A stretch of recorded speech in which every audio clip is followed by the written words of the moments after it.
Heureux ceux qui procurent la paix, car on va les appeler comment? Fils de Dieu. Ce n'est pas enfant de Dieu, hein? C'est un autre niveau, une autre dimension. Quand tu procures la paix, la Bible dit que toi, tu ne vas pas être appelé seulement enfant de Dieu, mais tu vas être appelé fils de Dieu. Enfant de Dieu, fils de Dieu, ce n'est pas la même chose. Lorsque nous croyons en Jésus, nous avons tous le droit d'être appelés enfants de Dieu. Mais nous ne sommes pas tous fils de Dieu et filles de Dieu. Être fils, c'est la maturité. C'est celui qui marche dans la responsabilité, dans l'obéissance. Celui qui grandit. Alléluia. Celui qui connaît ses droits, qui peut utiliser son pouvoir, son autorité. C'est être appelé fils. Le petit garçon là, il est enfant de ses parents, mais il n'est pas fils. Quelle que soit la richesse de ses parents, lorsque les parents ne sont pas là et que lui il est enfant, il est assis en train de jouer, le voleur vient pour prendre, il ne pourra rien faire. Il va seulement pleurer. C'est ça les chrétiens qui pleurent chaque minute là. Parce qu'ils sont enfants. Ils sont enfants de Dieu, ils sont assis là-bas. Mais ce n'est pas fini quand tu es enfant de Dieu. Le voleur va prendre toutes les choses dans la maison, mais l'enfant ne pouvait rien dire.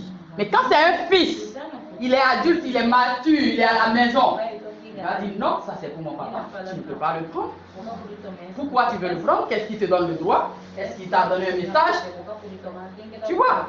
Et il peut prendre la responsabilité de prendre le téléphone, appeler papa pour dire il y a quelqu'un qui dit quelque chose ici que je ne comprends pas. Tu vois? Donc un fils, il prend la responsabilité. Un fils, il revendique. Mais un enfant, il pleurniche. Nye, nye, nye, nye, nye. Alléluia. Un enfant, ça pleurniche tout le temps. Un peu de choses, c'est les pleurs. Il ne peut pas prier, il ne peut pas prendre d'autorité, il ne connaît rien. Le diable vient pour voler sa paix et sa joie, mais il ne peut pas revendiquer. Donc si tu es enfant de Dieu, et puis tu penses que oui, tu es content d'être enfant de Dieu, ce n'est pas fini, mon frère, ma soeur. Le diable peut te voler ta joie, voler ta paix. Les circonstances, les problèmes vont venir pour voler toutes ces choses-là dans ton cœur, dans ta vie, dans ta famille, mais tu ne peux pas prendre de l'autorité. Tu ne peux rien revendiquer parce que tu es seulement un enfant. Tu n'es pas un fils. Donc un fils procure la paix, pas ses actions, pas la responsabilité, en exerçant son autorité. Nous avons plein de choses, mais on ne peut pas utiliser en tant que chrétien parce qu'on n'est pas fils, parce qu'on est enfant, parce qu'on n'est pas mature. Alléluia. Donc la paix est conservée par les matures, par les fils. Les enfants ne peuvent pas conserver la paix. Ils utilisent seulement la paix. Comme les enfants utilisent les choses à la maison, mais ils ne peuvent pas bien prendre soin. Donc la paix nous a été toute donnée en tant qu'enfant de Dieu. Mais pour le conserver, pour l'utiliser bien, tu ne peux pas continuer à être un chrétien bébé et puis le conserver. Ce n'est pas possible. Parce qu'un enfant, la façon dont Elisabeth va prendre soin de quelque chose qui lui a été confié, qui lui a été donné, le petit garçon là-bas ne peut pas le faire. On est tous d'accord. Donc c'est la même chose spirituellement avec la paix et la joie que Dieu nous donne. Parce que le monde est rempli de troubles. Le monde est dans l'insécurité. Chaque jour, les choses vont de mal en pire. Et si tu refuses de grandir spirituellement, d'entrer dans cette dimension de la maturité, tu ne pourras pas conserver la paix que Dieu t'a donnée. L'ennemi, les circonstances vont le voler. Et tu ne peux même pas procurer la paix. Matthieu 5, 9 nous dit que ceux qui procurent la paix sont les fils de Dieu. Donc ça veut dire que tu en as tellement en abondance que tu le donnes aux autres. Est-ce qu'on est ensemble? Donc la paix que Jésus t'a donnée, lorsque tu grandis dans ta foi, dans ta marche, dans ton intimité avec le Seigneur, tu as cette paix en abondance jusqu'à ce que tu peux le donner aux autres. Alléluia. Et Dieu multiplie même la paix qu'il nous a donnée. Alléluia. Nous allons lire les passages qui montrent comment est-ce que Dieu multiplie la paix. Nous lisons la multiplication de la paix. 2 Pierre 1, verset 2. Si vous trouvez, vous pouvez nous lire, s'il vous plaît. 2 Pierre, chapitre 1, verset 2. Nous allons voir comment est-ce que Dieu multiplie la paix en nous. Que la grâce et la paix soient multipliées par la connaissance de Dieu et de Jésus notre Seigneur. La paix et la joie vous soient multipliées par quoi? La connaissance de Dieu, notre Sauveur. Donc, cette paix et cette joie que nous avons reçue, pour que ça se multiplie en nous, nous avons besoin de la connaissance de Dieu. Lorsque nous grandissons dans la connaissance de Dieu, la paix et la joie vont être multipliées en nous. Je dis toujours, ici, il y a une chose à chercher plus sur la terre, ce n'est pas l'argent. C'est la connaissance. Alléluia. S'il y a une chose qu'on doit chercher plus sur la terre des vivants, c'est la connaissance. Parce que la Bible nous dit que mon peuple périt manque de connaissance. Donc quand tu as la connaissance, tu ne peux pas périr. Quand tu as la connaissance, on ne peut pas te voler ta paix et ta joie. Alléluia. Quand tu as la connaissance de Dieu et que tu maîtrises ton identité en Christ, si on veut voler ta paix et ta joie, tu refuses. Alléluia. Tu refuses comme ce fils à la maison qui refuse qu'on prend les biens de son père. Mais quand tu as un bébé, tu ne peux pas refuser quelque chose. Tu acceptes tout. Tu dis oui à tout. Tu es comme une poubelle, on dépose tout, tu prends. Tu dis non à rien. Parce que tu es un enfant. Alléluia. Donc Dieu veut que nous puissions marcher dans la connaissance, grandir dans notre connaissance avec lui, dans notre intimité avec lui, pour que personne ne vole notre joie et notre paix. Alléluia. Quand les circonstances viennent, les pensées négatives viennent, je me mets dans la présence de Dieu, je dis Seigneur, je te confie mes pensées, je te confie ma vie. Ça ne va pas, mais je sais que tu es vivant. Je sais que tu règnes sur ton trône. Et le Dieu qui me donne la vie, celui-là qui m'a donné le salut, il ne va pas m'abandonner. Je sais que je ne suis pas seul. S'il y a une pensée qui vient pour dire tu es seul, tu vas être triste. Avec cette pensée de tu es seul, tu es seul, tu es seul, tu n'es rien, tu n'es rien, tu n'es rien. Mais je sais que je ne suis pas seul. Il dit je suis avec toi tous les jours jusqu'à la fin du monde. Donc quand tu veux conserver ta paix, tu dois avoir la connaissance de la parole de Dieu. Si tu ne lis pas ta Bible, si les pensées de tu es seul viennent et que tu ne connais pas le verset qui dit je suis avec vous tous les jours jusqu'à la fin du monde, tu vas être troublé, ta paix va passer. Mais tu vas le retenir par la connaissance de cette parole qui te dit que toi tu n'es pas seul. Partout où tu es passé, que tu voyages, que tu sois loin de tes parents, que tu sois n'importe où, Dieu te dit je suis avec toi jusqu'à la fin du monde. C'est une vérité comme ceinture que tu dois attacher tous les jours de ta vie. Et les problèmes ne peuvent pas l'arracher. Ton père et ta mère, la Bible dit, même si ton père et ta mère t'abandonnent, moi l'Éternel, je ne t'abandonnerai jamais. Il peut arriver sur la terre des vivants que ton père et ta mère t'abandonnent, que les amis t'abandonnent, que les gens soient ingrats. N'oublie pas que les hommes sont ingrats. Les hommes changent en fonction de leur intérêt. Alléluia.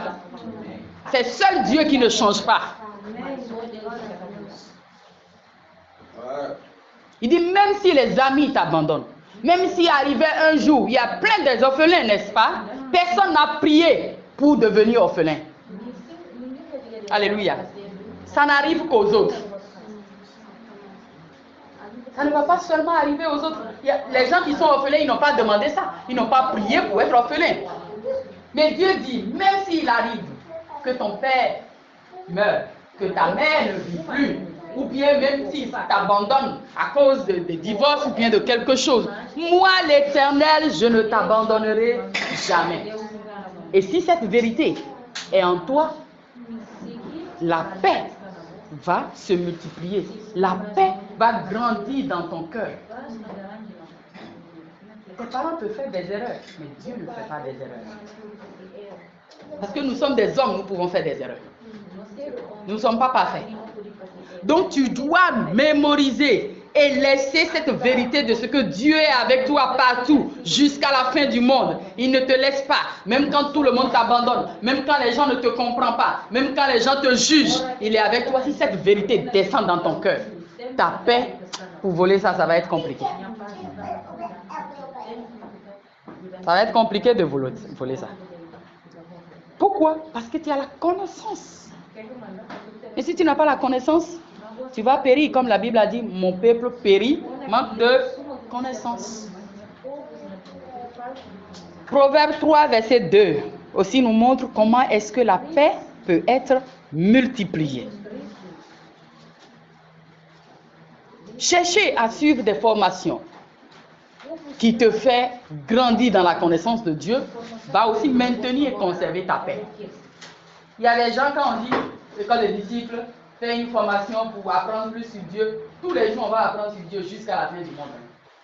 Mais si toi tu ne peux pas, surtout pendant les vacances, quand tu as un petit moment, il y a un séminaire, quelque chose pour avoir la connaissance, tu ne cours pas pour chercher à apprendre ces choses, c'est facile pour les circonstances de la vie de voler ta paix.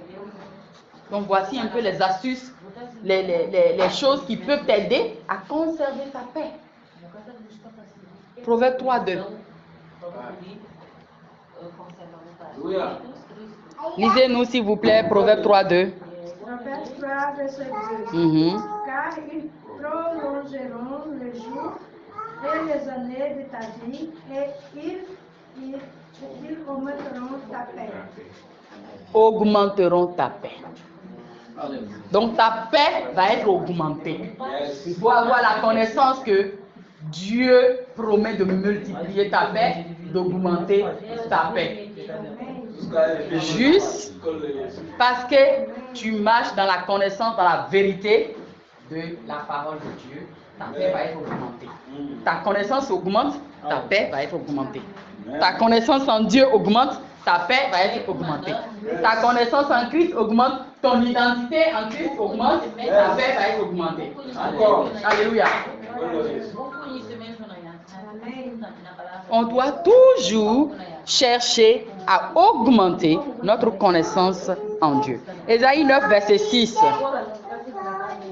Ésaïe chapitre 9, verset 6. S'il vous plaît, je vous avais déjà dit qu'on va lire beaucoup de versets. Parce que c'est la connaissance de la parole. 9, verset 6. C'est la connaissance de la parole qui augmente la paix. C'est pourquoi il faut lire la Bible. Donner à l'empire de l'accroissement et une paix sans fin au trône de David et à son royaume. L'affermir et le soutenir par le droit et par la justice, dès maintenant et à toujours. Amen. Voilà ce que fera le zèle de l'Éternel des armées. Amen. C'est très puissant. Relisez s'il vous plaît. Donner la paix à l'empire de l'accroissement et une paix sans fin au trône de David. Une paix sans fin au trône de David. Donc la paix qu'il nous donne là, c'est sans fin. Donc lui-même là, il est la paix. Parce que lui-même, il ne finit pas. Il est éternel, notre Dieu. Donc le nom de notre Dieu même là, c'est la paix. Et si tu t'attaches à Dieu, si tu t'accroches à sa parole, à la vérité de Christ, personne ne peut voler ta paix. Tout le monde peut t'abandonner, mais le trône de la paix, l'infini, le Dieu qui ne finit jamais, qui n'a pas de commencement ni de fin, il te soutiendra. Partout où tu seras. Et c'est pour cela que, puisque nous ne sommes pas l'auteur de la paix, nous devons enseigner nos enfants les voies de l'Éternel. Parce que, lorsque nous lisons dans l'histoire de Naaman, la petite fille dans la famille de Naaman a procuré la paix là-bas. Quand on dit petite fille, c'est quel âge? C'est autour de 8 ans, 10 ans, 12 ans. Ça ne dépasse pas 12 ans. Mais comment cette petite fille a apporté la paix dans la famille de Naaman? Parce qu'elle a été enseignée sur cette voie de la paix. Donc lorsque nous enseignons la voie de l'Éternel profondément en nos enfants, quelles que soient les circonstances autour d'eux, non seulement ils peuvent vivre cette paix, mais ils peuvent le donner aussi. Et cette petite fille dans la famille de Naaman a procuré la paix. Donc quand on parle de la maturité de fils qui procure la paix, ce n'est pas l'âge physique. Elle est une petite fille, mais elle a procuré la paix dans la cour de Naaman. On est ensemble? Il n'est pas vieux. Et il y a des vieux dans ta maison. Au lieu de procurer la paix, ils vont détruire la paix. Alléluia. Hein? Tu penses qu'il est vieux? Mais ici, là, est-ce qu'il est vieux? Dans le cœur, est-ce qu'il est mature? Une petite fille dans la cour de Naaman a procuré la paix. La maladie est en train de voler la paix dans cette famille. A mis de l'opprobre sur cette famille. Mais cette petite fille de moins de 12 ans a procuré la paix à cette famille. Donc il n'y a pas d'âge physique pour procurer la paix. C'est l'âge, la connaissance de notre identité en Christ, de notre vie avec Dieu qui procure la paix. Tu peux être vieux, tu vas gâter la paix. Alléluia. Comment est-ce que tu procures la paix entre frères et sœurs? Est-ce que tes paroles, ça fait gauche, droite pour détruire?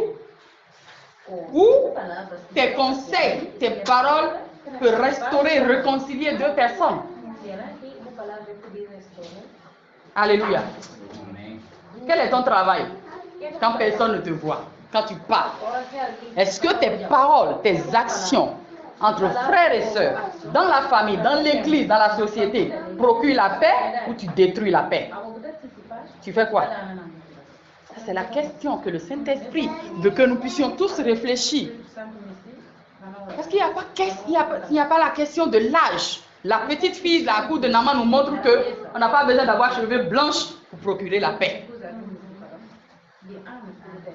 On n'a pas besoin de faire le mariage pour procurer la paix. Parce qu'on dit que c'est une petite fille, n'a pas de mariage. Donc ce n'est pas un titre aussi qui procure la paix. Cette petite fille dans la cour de Naaman n'avait pas un titre, n'avait pas une position remarquable. Comme on a entendu dans l'histoire de Zachée, il avait une position bien remarquable, mais il ne procurait pas la paix. Son comportement n'apportait pas la paix. Avec cette bonne position, il pouvait donner la paix, mais il était injuste avec les gens. C'est quand il a rencontré Jésus qu'il a dit que oui, moi Zachée, les gens que j'ai pris les choses injustement, je vais les donner 4 fois.